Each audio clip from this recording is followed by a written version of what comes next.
Coach, one of the things that you and I have talked about is the legacy piece and becoming the first black coach to win an MLS Cup and the first black coach to win the MLS Sigi Schmid Coach of the Year award.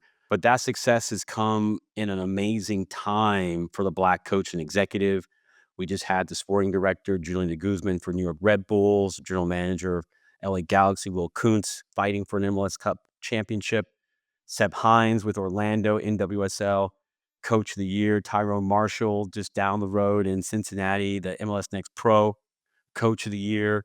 When you hear all that in aggregate, what does it say to those individuals who have made the most of those opportunities, but then also the importance of creating more opportunities so we can have more of those success stories? I'm so happy to hear that, and I'm so happy to see that there is an evolution. And after that, I'm gonna be honest with you. This is not enough. So we have to do more.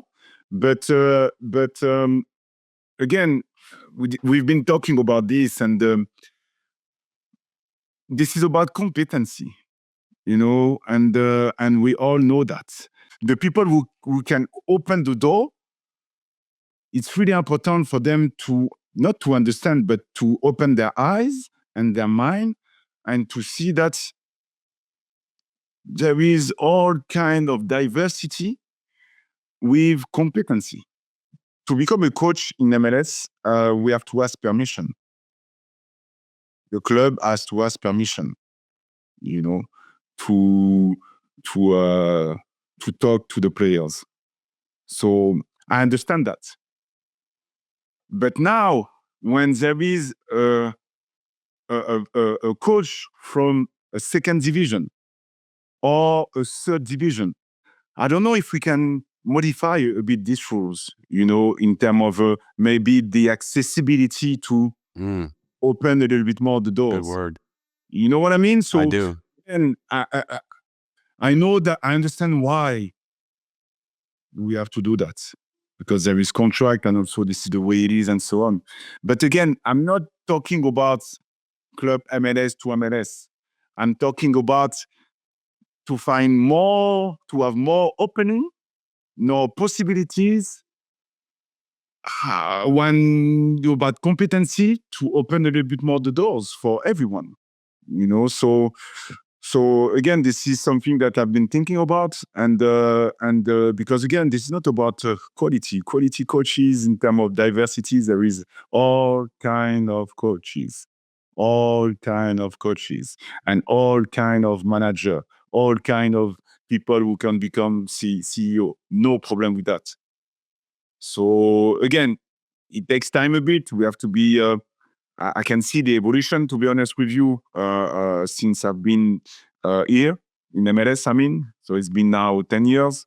But again, we have to keep pushing. We have to keep pushing.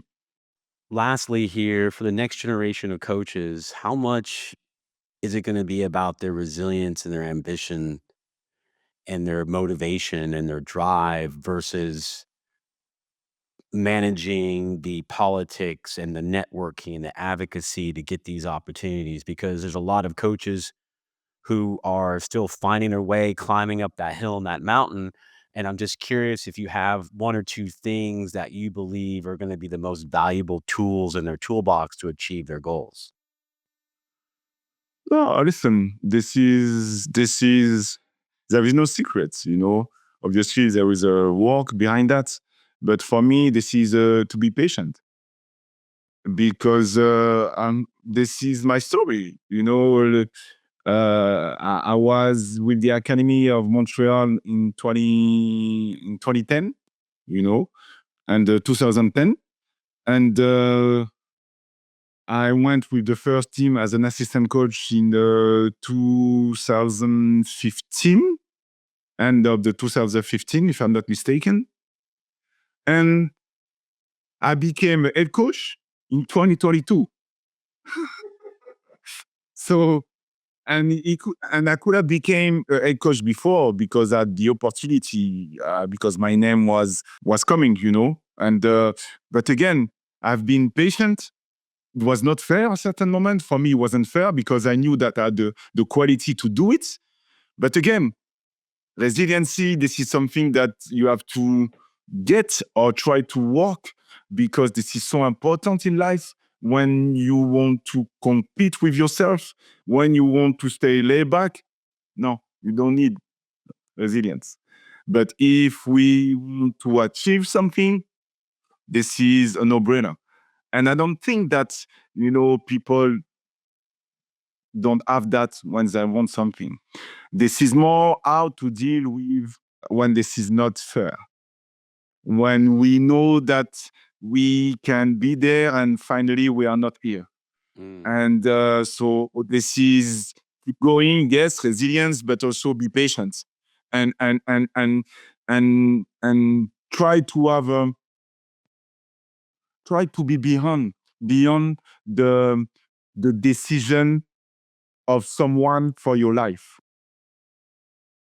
The objective is to become better, to become a better me, to achieve something that is meaningful for you, not for you, Alan, not for my wife, not for I don't know who, for myself.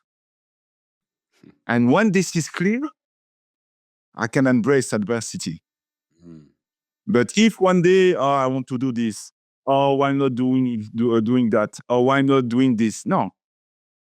When you get to face adversity, it's going to be difficult. But when this is clear and obvious that you are that you are aligned with really what you want and you can feel it in your soul, this is what I call fulfillment. And for me, this is important to have a meaningful life because you can be the coach of Columbus Crew now, and you're gonna choose maybe a different lineup because your background or because I don't know, there is you're gonna be more sensitive or something regarding me. So this is our job. This is about decision making. And that's why for me, there is no, again, when this is not dangerous, but there is no bad decision making when you want to achieve something. The idea is something that you feel inside you. Because what I've learned is I won, I've been criticized, and I lost, I've been criticized. And at the end of the day, this is our job. Yeah. At the end of the day, people are going to talk all the time. I'm not laughing at your pain. Yeah. I get it though. Because at the end of the day, people are going to talk. So you have to be strong enough to stay focused on your task and also to embrace adversity because this is the way it is.